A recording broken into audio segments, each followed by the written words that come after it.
तो जय शनिदेव दोस्तों जब कोई साधक सुबह 3 बजे अगर उठ के सिर्फ और सिर्फ 45 मिनट तक शुरुआत में मंत्रों का जाप और ध्यान अगर दोनों एक साथ में करता है तो उस व्यक्ति का जो स्तर है वो काफ़ी हद तक बढ़ जाता है।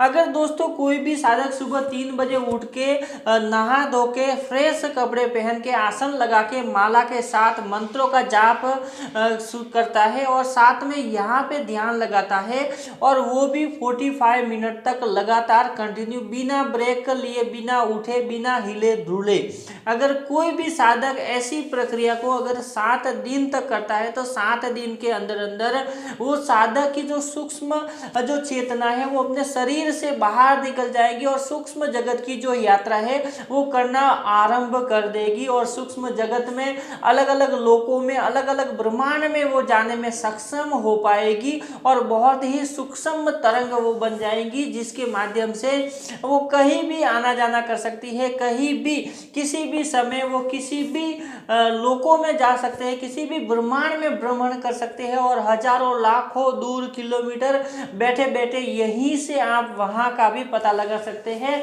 कि कहाँ क्या हो रहा है। तो दोस्तों ये जो सुबह का जो समय रहता है, जो 3 बजे से लेकर 6 बजे तक का जो समय रहता है, काफ़ी ही अद्भुत समय रहता है। अगर कोई साधक इस समय मंत्र जाप करता है, ध्यान करता है तो उन्हें अलग अलग प्रकार की अनुभूतियाँ होने लगती हैं। अगर सालों से जो व्यक्ति जाप करता है और सालों से जाप करते हुए भी जो अनुभव नहीं होते हैं, वो व्यक्ति अगर सुबह 3 बजे से जाप करना स्टार्ट कर देता है तो मैं कहता हूँ गारंटी के साथ कि 7 दिन के अंदर अंदर जो उनकी मूलाधार जो आपके मूलाधार चक्र के अंदर जो कुंडलिनी शक्ति है वो आपकी 7 दिन के अंदर अंदर आपके सहस्त्रार चक्र तक पहुंच जाएगी, इतनी मैं गारंटी आपको देता हूं। लेकिन दोस्तों करना क्या है, कुछ तरीकों के साथ आपको करना पड़ेगा, कुछ समय जो है ऐसे निर्धारित करना पड़ेगा आपको कि न तो आप उस समय को तोड़ना है, ना ही आपको उस टाइम टेबल को बिगाड़ना है। बिना टाइम टेबल को बिगाड़े एक सही नियम के साथ, एक सही तौर तरीके के साथ अगर आप 7 दिन तक भी करते हैं तो 7 दिन के अंदर अंदर ही आपकी जो सूक्ष्म आत्मा है वो आपके शरीर से बाहर निकल सकती है, आपकी कुंडलिनी शक्ति जो है वो एक्टिवेट हो सकती है, आपकी दिव्य दृष्टि एक्टिवेट हो सकती है, आपका जो है जो 6 सेंस है, जो आपकी 3rd आई है वो एक्टिवेट हो सकती है और काफ़ी हद तक जो है उसकी लेयर जो रहती है वो हट सकती है, उसकी जो परत रहती है वो हट सकती है।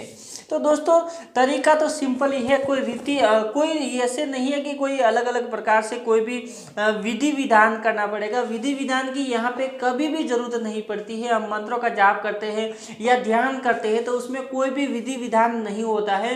बिना विधि विधान के आपका ये कार्य सफल हो जाता है। सिर्फ और सिर्फ हमें ध्यान रखना पड़ता है कि जिस समय हम इसकी शुरुआत करते हैं वो रेगुलर बेस पे होना चाहिए। यानी कि अगर आपने 1 तारीख से अगर मंत्रों का जाप और ध्यान लगाना स्टार्ट किया है और सुबह अगर आप 3 बजे रोज करते हैं तो नियम के साथ उसे 3 बजे रोज करें, एक भी दिन की छुट्टी बीच में ना लगाए, ना ही उसमें गैप लगाए। ऐसा नहीं कि आप 4 दिन तो आपने रेगुलर कर दिया, उसके बाद आपने 5 दिन तक किया ही नहीं क्योंकि आपको समय नहीं मिला, कहीं पे चले गए थे, कहीं गाँव चले गए, कहीं मिलने चले गए, शादी आ गई, वो आ गए, ये सारी जो प्रॉब्लमें आती है, अगर ऐसी प्रॉब्लमें अगर आती है तो आपका जो जाप है अगर बीच में छूट जाता है तो जिसके कारण एक बहुत बड़ा गैप हो जाता है, वो कहते हैं कि जो एक बार टूट जाता है फिर वापस जोड़ने से गांठ बन जाती है। इसी प्रकार से ये भी कार्य करता है कि जब आप बीच में एक गैप बना लेते हैं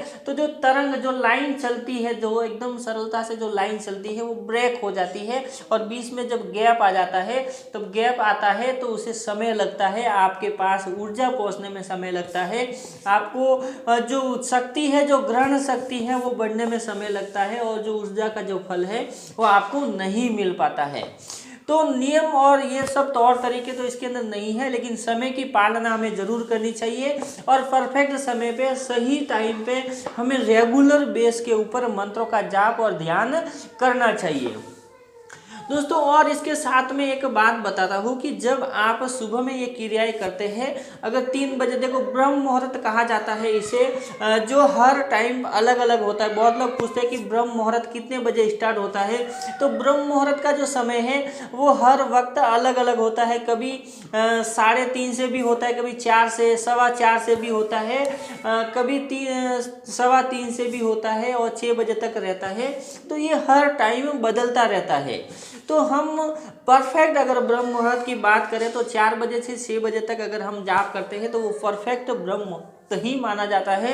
आप उस समय जाप कर सकते हैं। लेकिन और 3 बजे अगर आप शुरुआत करते हैं तो 3 बजे सुबह उठना है।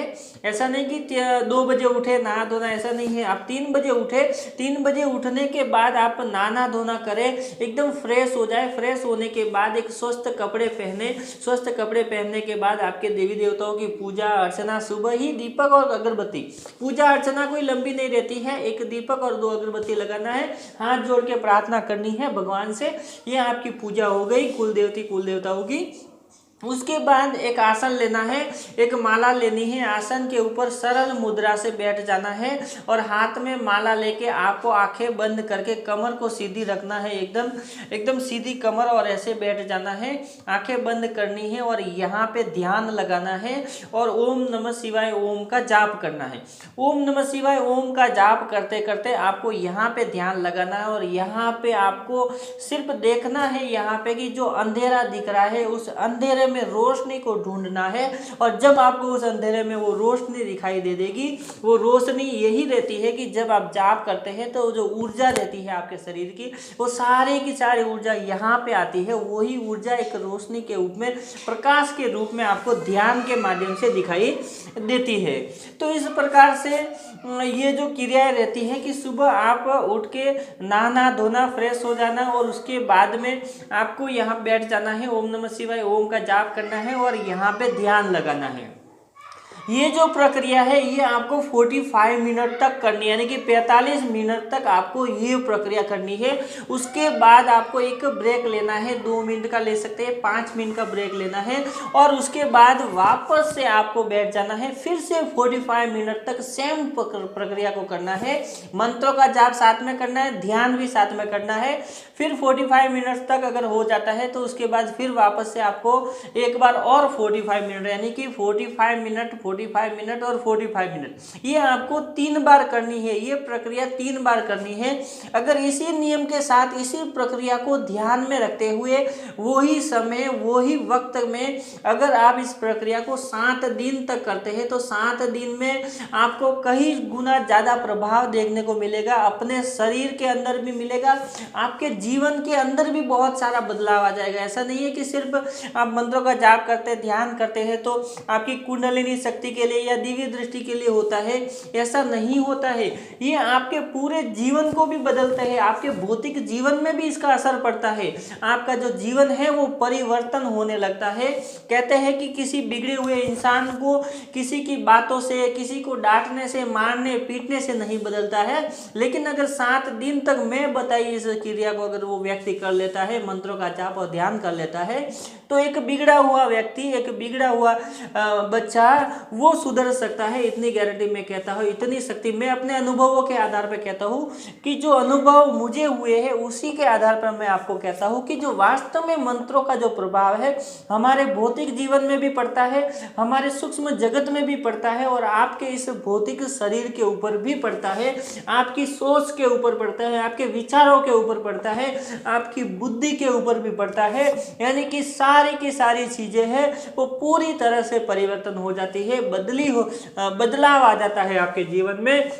यानी कि आप अगर एक गलत रास्ते पे चल रहे हैं, अगर आपको गुरु सही नहीं मिला है और गुरु आपको कोई गलत रास्ता बता देता है तो कुछ नहीं करना है। आप सिर्फ मानसिक जाप करें और ध्यान करें, रेगुलर करते रहे, किसी से कुछ पूछना नहीं है, किसी को पूछने की जरूरत ही नहीं पड़ेगी। अगर आपने 3 महीने तक अगर ऐसी प्रक्रिया को कंटिन्यू रखा, अगर 3 महीने तक आपने ये प्रक्रिया को कंटिन्यू रखा तो मैं आपको कहता हूँ कि गुरु बनाने की जरूरत नहीं पड़ेगी। गुरु गुरु से पूछने की जरूरत नहीं पड़ेगी। अगर कोई व्यक्ति आपको गलत रास्ता दिखाता है तो आपको स्वयं से पता चल जाएगा कि वो रास्ता आपके लिए सही है कि गलत है। जैसे मैं आपसे बात कर रहा हूँ, मेरे बात करते हुए जब आप सुनेंगे तो आपको पता चलेगा कि जो मैं सत्य कह रहा हूँ या फिर झूठ कह रहा हूँ, यानी कि सत्य और झूठ के अंदर भी आपको फर्क तुरंत के तुरंत आपकी आत्मा है वो गवाह देने लगेगी। आपकी जो आत्मा है वो अंदर से उसकी आवाज आएगी कि सामने वाला व्यक्ति गलत बोल रहा है कि सही बोल रहा है, आपको फंसा रहा है कि आपको उल्लू बना रहा है। मतलब हर प्रकार से आपको अपने मन के अंदर अपने आत्मा से ही सारी आवाजें निकलने लगेगी। आपकी आत्मा से ही आपके जितने भी सवाल जो माइंड के अंदर जो सबकॉन्शियस माइंड रहता है उसके अंदर जो भरे हुए रहते हैं वो सारे के जो सारे जवाब है वो अपने आप ही आपकी अंतरात्मा से मिलने लगेंगे। इतना परिवर्तन आपकी जिंदगी के अंदर आ जाएगा, प्रेम भाव बढ़ जाएगा, आप अपने परिवार के साथ हंसी खुशी रहने लगेंगे। अगर पहले गुस्से से रहते थे, सही बर्ताव नहीं करते, तो वो सारे चेंजेस आ जाएंगे। यानी कि जो मंत्र जाप और ध्यान है वो सिर्फ कुंडलिनी शक्ति और दिव्य दृष्टि के लिए कार्य नहीं करता है, वो आपके जीवन को भी बदलता है, आपको एक सही रास्ता भी दिखाता है और आपको एक अच्छे रास्ते पे चलने के लिए प्रेरित भी करता है। तो मंत्र जाप का जो प्रभाव है वो बहुत है, लेकिन समय बहुत मान्य रखता है। अगर आप ये जो समय मैंने बताया उस समय में आप करते हैं तो आपके जीवन में बहुत सारा बदलाव आएगा, बहुत सारे परिवर्तन आएंगे और बहुत सारी प्रक्रिया आपके अंदर होने लगेगी और आपको एक सही रास्ता जो है मिलने लगेगा और दिखने लगेगा। तो बस दोस्तों, आज के लिए इतने वीडियो अच्छी लगी तो लाइक करें, शेयर करें अपने दोस्तों के साथ। अगर आप मेरे चैनल पे नए तो चैनल को सब्सक्राइब जरूर करें ताकि ऐसी ही वीडियो आपको मिलती रहे। तो जय शनिदेव दोस्तों।